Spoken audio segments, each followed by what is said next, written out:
we never met, we bust a softer beat. Since outlaw style, got a brother off the streets. Mr. Laura Tucker, sue me, I won't stop. Till we get. Bienvenue sur Rap Elite avec l'interview de John Rachid. C'est moi et mon co-auteur, Kaza. Bonjour. Voilà, super interview. On s'en sert beaucoup, c'est notre base de travail. Rap Elite, c'est vraiment c'est la matière première. C'est un boulanger, il prend du beurre, vous êtes le beurre. Voilà. Non, on sert beaucoup de sites et tout. Ok les mecs, ça va? Très très bien. Vous pouvez vous présenter pour ceux qui ne vous connaissent pas? Alors moi c'est John Rachid, sur internet j'ai mal au rap et plusieurs autres trucs que je fais à côté pour pas parler que de rap. Et ça, c'est la face cachée du buzz. C'est mon co-auteur qui écrit vraiment toutes les vannes avec moi. Et qui réalise bien sûr. Et qui produit. Qui fait tout. Et donc quand j'ai des bonnes vannes, c'est souvent lui qui les a écrits. Et moi je les joue bien, voilà, je suis un interprète, non, on écrit tous les deux. Et c'est voilà, c'est mon co-auteur, c'est mon double. C'est vraiment un travail d'équipe quoi. Voilà, si c'était pas un homme, je serais marié avec lui. Carrément. Voilà. D'accord, et tu t'appelles John Rachid? Je m'appelle pas vraiment John Rachid. Enfin, ton nom de scène, entre guillemets. Mon vrai, on sait ton vrai prénom. Si, je le dis, Mohamed Ketfi, très bien, j'assume. Mais c'est parce que j'avais fait une série sur le bled qui s'appelait Dallas du Bled. Et dans Dallas, il y a JR. Et j'ai gardé John Rachid parce que les gens retenaient ça facile, puisque JR, je l'ai transformé en John Rachid. Ouais. Les gens retenaient ça facilement, j'ai gardé. Après, voilà, c'est resté. Et la faute dans le John, c'est fait exprès aussi? Non, j'ai publié la première vidéo de Dallas du Bled. Tu as publié trop vite Ouais, je suis pas allé à l'école beaucoup. Ah ouais, je t'ai arrêté tôt. Je suis très cultivé, ça y a pas de problème, je me cultive tout seul. Mais à la base, quand j'ai commencé les vidéos, en orthographe, j'étais vraiment une grosse merde. Ouais. Donc ce qui fait que j'avais fait une faute, j'ai publié, j'ai vu la faute après. Et j'ai fait Zarma, non, j'ai fait exprès. En fait, non, pas du tout. J'ai pas fait exprès, donc j'ai laissé. C'est vrai en plus. Mais du coup, maintenant dans les moteurs de recherche, c'est mieux parce que. Ouais, t'es mieux référencé. C'est mieux référencé. Okay. C'est une technique de marketing avant d'avoir du marketing. Voilà. T'étais déjà prêt. Voilà. Et comment t'es venu l'idée de faire ces vidéos? Comment vous est venue l'idée? Je sais pas si vous avez travaillé à deux, même sur les idées. Le tout début ou j'ai mal au rap? Le tout début. Le tout début, c'est moi j'avais fait une petite vidéo avec mon pote sur la Tectonic, avec un appareil photo il y a l'époque de la Tectonic. Et j'avais posté ça sur Dailymotion juste pour mes potes sur un Skyblog. Ouais, j'avais un Skyblog, j'étais un jeune qui avait un Skyblog. Et j'ai posté la vidéo et le lendemain je me suis réveillé, il y avait 100 000 vues, un truc comme ça, sur Dailymotion il y a 7 ans. Et j'ai fait waouh, il se passe un truc. Et j'ai reposté une autre vidéo derrière, bon c'était moins grave et le truc il est monté jusqu'à 250 000 vues sur Dailymotion il y a 7 ans, ce qui est pas mal à l'époque. Et ça fait un petit buzz, tu vois, il y a Canal qui avait repris la vidéo aussi. Et donc je me suis dit, ouais, il se passe un truc, il faut que j'avance là-dedans. Et vous? Après, c'est très long, mais après j'ai été pris un an après pour un téléfilm sur France 2. Et j'ai fait le premier jour du tournage, j'ai travaillé chez France Télécom avant. Et le premier jour du tournage, j'ai fait ok, je vais faire ça toute ma vie. Voilà. Là, t'as découvert ta vocation. Je me suis mis dedans, il y a eu beaucoup de galères. Ça a pris 7 ans pour qu'on parle vraiment de WAM. Et j'ai pas lâché, c'est tout. Et vous voulez bosser comment les vidéos?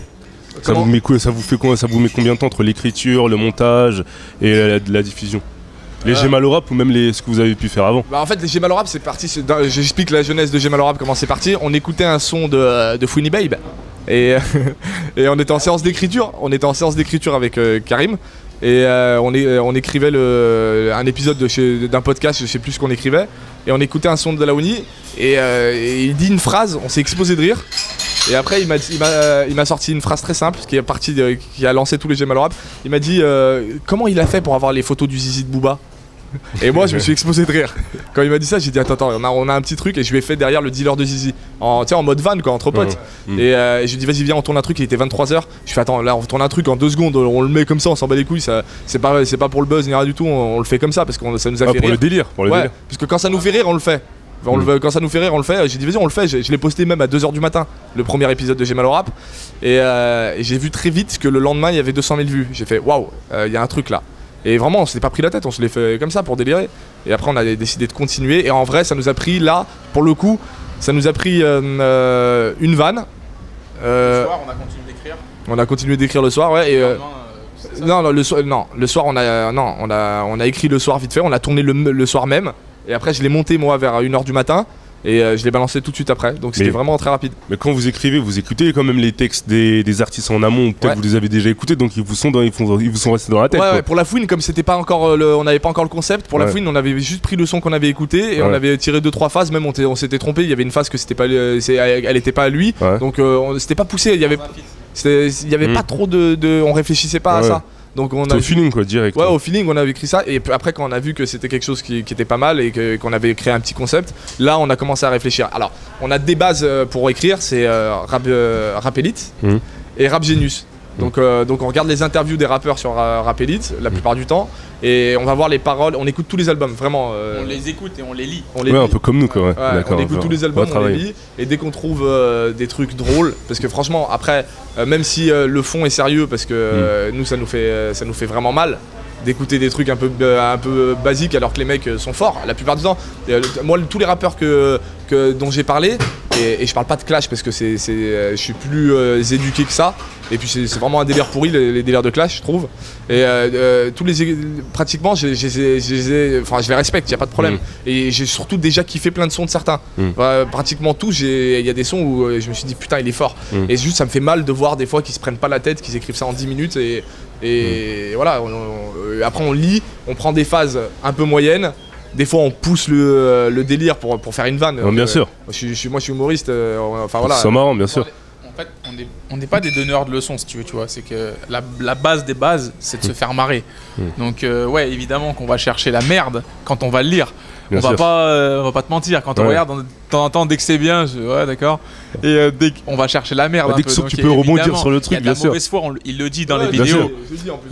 Sans mauvaise foi, c'est plus compliqué. Et nous, on va chercher la merde, on va chercher les phases qui sont cheloues. Et justement, et c'est notre rôle. Justement, moi je pense, et on le sait, il y a certains artistes qui ont kiffé. Tu vois, il y a des artistes qui ont ça les fait marrer parce que eux-mêmes ils sont peut-être pas rendus compte justement de la faute qu'ils sont en train de commettre. Tu vois, donc nous on arrive, on pique dessus, c'est marrant, c'est un peu d'autodérision. En fait, c'est marrant parce que c'est pas pointé sur la personne. On dit pas à part Laouni parce que ça fait marrer je sais pas pourquoi. Moi, ce qui fait marrer, c'est dans leur vie personnelle quand ils partent un peu en couille, les histoires de clash, de photos de beats, etc. Ça t'es obligé de le traiter, t'es obligé. T'es obligé de tacler 2-3 fois, mais c'est jamais méchant. Il y a jamais. Bien sûr. Pour y regarder tous les épisodes de J'ai mal au rap, il y a jamais un manque de respect frontal. Il y a pas de clash. J'ai pas 12 ans, j'ai 30 ans. T'as déjà eu des rappeurs qui t'ont fait des remarques négatives par rapport à tes vidéos? Ouais, non, mais c'était pas vraiment une remarque négative. Il y avait, il y a Black M un jour, il a posté un statut. C'était en mode, dites à ceux qui disent qu'on fait mal au rap avec. Comment il s'appelle, Shinsekai, qui gratte autant de textes qu'on a gratté pendant 10 ans. Le problème, c'est que je suis pas rappeur, j'ai pas gratté de texte, donc c'est pas mon métier, moi c'est vraiment pour rigoler. Et vraiment, encore une fois, je le dis en plus dans l'épisode, Black M ou les autres, il y a plein de sons que j'ai fait waouh, le mec est trop fort. Mais toi tu vas t'arrêter sur ce qui peut faire rire, ce qui peut marcher, exactement, etc., sans manquer de respect bien sûr. Ouais, et je donne pas de leçons, vraiment, sûr. Je m'en fous, moi c'est mes goûts, je le dis encore une fois, tout est dit dans les J'ai mal au rap normalement, quand tu regardes bien, on explique tout, on essaie de tout déverrouiller. Et c'est vraiment d'une, je les écoute, et de deux, il y a du respect, je m'en fous, moi. Ouais, il y a aussi un truc, c'est que effectivement déjà beaucoup de respect, surtout pour les gens de la section d'assaut, parce qu'à la base moi j'avais kiffé leur apparition, et après ce qu'on leur reproche pour rigoler, parce qu'avant tout c'est de la vanne, c'est de la gaudriole, c'est là pour faire marrer les gens. Nous on n'est pas Rap Elite, on n'est pas là pour éduquer, montrer qui sont vraiment. C'est tout sérieux. Ou c'est de l'humour que vous faites, c'est de l'humour. Voilà. C'est de la vanne, c'est fait pour faire marrer. Et c'est surtout, vraiment, c'est ça que je voulais dire au début. Je me suis perdu. En vrai, c'est notre avis personnel. Il y a pas de, on dit pas, hey, toi, pense comme nous. Si tu penses pas comme nous, c'est pas grave. Mais allez, va écouter tes sons et nous on écoute nos sons, c'est tout. C'est que notre avis personnel. Il y a pas on donne pas de leçons. Vraiment, c'est que personnel. Et pour en revenir à ce que tu disais juste avant, c'est qu'en fait, ce qu'on reproche entre guillemets, parce que c'est pour la vanne, mais c'est qu'en fait, il y a eu de la qualité. Donc tu sais que des mecs comme Maître Gims, comme Black M, comme d'autres, plein, même La Fouine, même plein à qui on a fait des J'ai mal au rap, tu sais qu'ils sont capables de faire bien. Du bon son, des bonnes phases. C'est ça, et en fait, t'as l'impression qu'ils vont de temps en temps vers la facilité, vers le côté... bien sûr, ils se reposent un peu sur leur laurier. Et effectivement, comme ils voient que ça marche, donc ils se poussent pas forcément. Ouais, c'est ça. Mais moi, personnellement, artistiquement, si j'essaye de tenir une ligne de conduite, si demain j'ai une vidéo où je trouve qu'on a faite et que je trouve, ça nous arrive à chaque fois, qu'on trouve moyenne, on la jette. On présente pas ça, on a un public, on respecte, on n'a pas envie de se foutre de leur gueule. Quand j'ai un truc moyen, je le sors pas. Vraiment, et je me demande comment des fois ils se disent ah, ça c'est moyen, mais on va le vendre. Ça c'est vraiment c'est moyen, mais on va le vendre, hein. Ça va se vendre. Et ils savent très bien que ça va se vendre parce que le public de toute façon il achète. Même nous en vrai, si on met les trucs moyens, on va avoir forcément des gens qui vont se dire c'est super bien. Mais moi après quand j'arrive devant le miroir, je fais tu déconnes là. C'est juste ça, moi, c'est vraiment, moi je pourrais pas assumer un truc comme ça. C'est juste ça. Mais après, encore une fois, je vais pas me justifier 20 000 fois parce que j'ai dit dans les vidéos, il n'y a rien de personnel. C'est vraiment. Et comment vous expliquez que justement vous ayez pété le 1 million de vues, il me semble, sur le J'ai mal au rap. Donc comment ça se fait selon vous? C'est qu'il y a un gros public rap français ou bien les gens attendaient ça ou c'est un vent de fraîcheur? Il y a surtout un gros public de rageux, malheureusement. Ah, c'est les rageux qui sont sur vos vidéos. Vraiment un gros public vraiment bien quand on sort un J'ai mal au rap sur quelqu'un. Les premiers trucs, ouais, c'est trop gros enculé, je l'aime pas et tout. C'est pas du tout le truc qu'on essaie de faire passer, mais malheureusement il y a ça. Et en fait, il faut savoir que sur internet, il y a des enfants qui cliquent. Moi, quand un enfant, il y a beaucoup d'enfants, mais il n'y a pas de problème. Moi, je fais pas des trucs pour enfants. Maintenant, s'ils arrivent à rigoler sur mes trucs que je fais, bah tant mieux, c'est très bien. Mais moi, je pense que j'ai trouvé le truc, un peu le délire. Je me dis juste que les enfants qui regardent, qui ont 12 ans, 11 ans, à part pour les surdoués, qui comprennent le message final du truc, ils vont rire parce que j'imite Maître Gims, parce que j'imite Booba. Ils vont dire oh putain il le fait trop bien, il l'a cassé et tout. Ça va être drôle pour eux. Maintenant moi le public que je vis c'est les mecs de notre âge, de 30 ans, 25, 25, même 20 ans tu vois. Les mecs qui Tu l'as quand même imité en imitant Patrick Sébastien. Ouais j'ai fait Patrick Sébastien. D'accord. Non, et du coup moi c'est ces gens-là que je vise et en fait tu comprends et tous les gens qui sont revenus me voir et qui m'ont dit que c'était génial, y compris des artistes, des rappeurs, d'autres rappeurs. Ils m'ont dit que c'était super, c'est des mecs qui ont compris le fond du message. Donc on a trouvé le bon compromis entre un fond adulte, enfin mature, et un délire d'enfant, parce que dans les vannes on part sur des délires vraiment, c'est du n'importe quoi des fois. Quand on fait la pub du parfum de Booba, c'est vraiment un gros délire, c'est tout. Et c'est accessible à tout le monde. Et quand on t'arrive à toucher ça, apparemment c'est la bonne recette. Quand t'arrives à toucher et les enfants, parce que ça les fait rire, et bon je comprends, ça me fait plaisir aussi que ça les fasse rire, et les mecs un peu plus posés, plus réfléchis. Enfin, je dis pas que les enfants ne réfléchissent pas, mais il faut vraiment être surdoué à 12 ans pour comprendre cette vidéo. Pour avoir le recul, pour avoir du recul nécessaire. Ouais. Moi à 12 ans, tu me dis J'ai mal au rap, je fais la même réaction. Je fais oh, putain, il a mis trop bien Maître Gims, génial, clique, like, c'est tout. Voilà, mais après pour avoir le recul et tout, etc. Parce qu'il y a toujours un fond. J'essaye d'altérer, on essaye d'altérer entre fond, de vannes et trucs plus légers, c'est tout. Voilà. Et c'est pour ça que je pense que la recette a marché. Et après le rap c'est porteur, vraiment c'est porteur.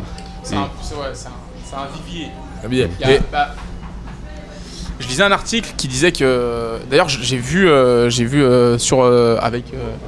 avec mon acolyte l'interview de Bouno, Laurent Bouno, et il disait que les meilleures ventes, et puis j'ai lu un article il n'y a pas longtemps, c'était la rap, que l'industrie du disque elle se casse la gueule des années après années, mais les seuls qui arrivent encore à en vendre, c'est les rappeurs, le R&B grosso modo, la culture urbaine comme disait Lolo, la culture urbaine comme dirait Lolo.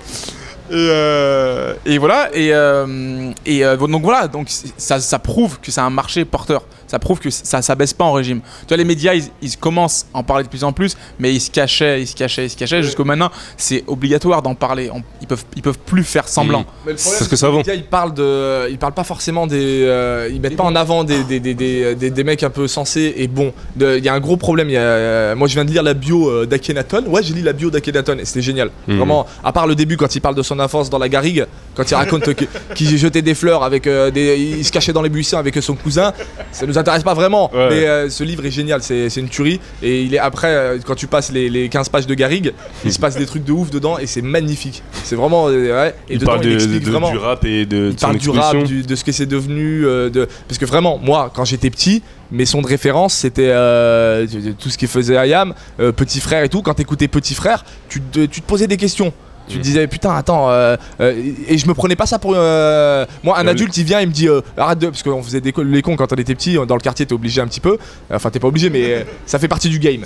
Tu te sens obligé, voilà, j'ai molesté des gens. non je veux pas du tout faire le gangster, je trouve ça très mauvais et mais voilà quand on grandit dans un quartier t'es entraîné par le truc et en fait en gros moi quand j'écoutais ces sons quand des adultes me faisaient la morale, j'écoutais pas. Vas-y nique ta mère, je t'écoute pas, je m'en bats les couilles, t'es pas mon père. Voilà. Et quand un rappeur le disait dans une chanson, je fais putain, il a peut-être raison en vrai. Et tu vois, c'était eux, mais vraiment, inconsciemment. Ils avaient une influence sur toi quand même. Ouais, franchement, vraiment, tous les sons que j'écoutais. Ils ont une réelle emprise. C'est une vraie influence, vraiment. Mais il y a beaucoup de rappeurs aujourd'hui qui vont dire je suis pas là pour faire la morale, ou peut-être que même ils dénoncent rien, ils ont rien à dire. Enfin. Alors attention, section punchline, vas-y. Il y en a beaucoup. Hein, nous.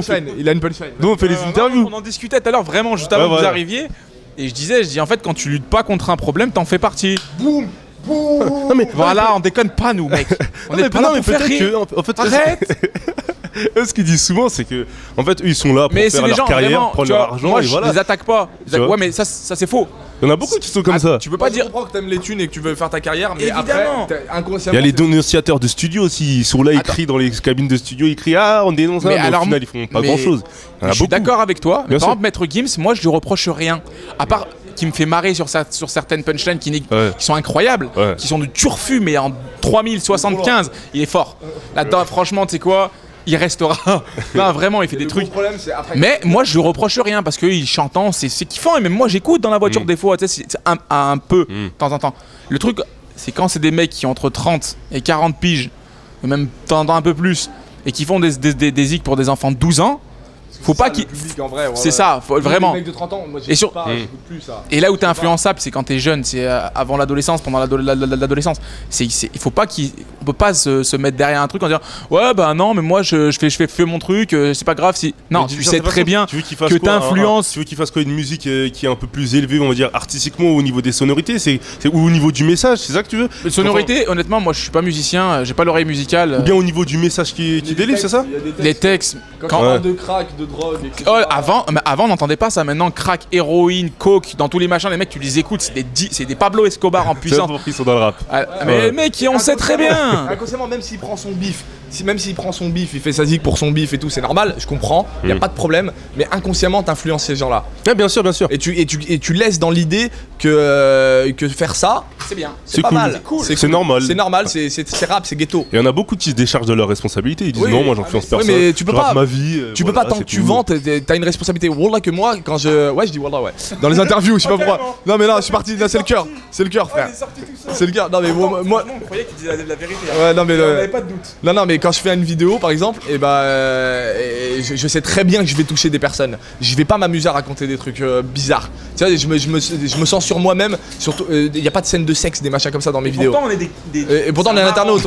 Je suis un comique, je peux le faire. Je fais jamais de scène de sexe bizarre. Je fais jamais de trucs. Tu te mets des limites. En fait. Ouais, je me mets des limites. Parce que je sais qu'il y a des gens qui vont regarder. Je fais pas de trucs sur la religion chelou. Je fais pas de vraiment tout ce que je sais qui peut être néfaste aux gens qui regardent. Je le fais pas. Je me censure tout seul. Et ça me fait pas mal au cœur de le faire. Je me dis mais allez, c'est pas grave. C'est comme ça parce que je veux pas donner cette image et je veux surtout pas que les gens qui regardent ils aient cette image de moi et qu'ils se donnent eux-mêmes et qu'ils se disent que c'est normal. Et là, par exemple, il y a un mec qui fait un peu du rap sale et que j'aime beaucoup parce que dans son discours, tu peux écouter, même si c'est crade, même si c'est sale, dans son discours, il y a jamais un truc qui Niro. Même s'il y a des trucs légers. Par exemple, les derniers Booba, alors qu'on l'a mal-rapisé, moi j'écoute. Parce que je sais que c'est un mensonge. Moi, mais j'aime bien avec le son, recul, le machin, avec le recul, mais j'ai 30 balais, moi. Le gamin qui écoute, il se dit, oh, il rigole pas. C'est pas 50 Cent, hein. Il s'est pas pris 14 balles dans la bouche et il s'est relevé. Comme je t'ai dit, tout ce qui est religion, sexe, etc., je m'en éloigne parce que c'est ma nature. J'étais à fond et j'aime la politique, j'écoute tous les débats, j'étais à fond et à chaque fois je me suis rendu compte qu'il y avait un truc cool qui me donnait de l'espoir. C'était cassé derrière, donc au bout d'un moment, vas-y, c'est bon, démerdez-vous. Quand j'étais plus jeune, j'écoutais Pour ceux, c'est de la mafia qui a j'écoutais ça en voiture, c'était dangereux. Le sang il mentait quoi. J'étais sur le périph', c'était parti quoi. Pour ceux, t'es enculé toi. Oh. Avance fils de pute. J'étais une Kaira quoi. Pour ceux, vas-y, ouais.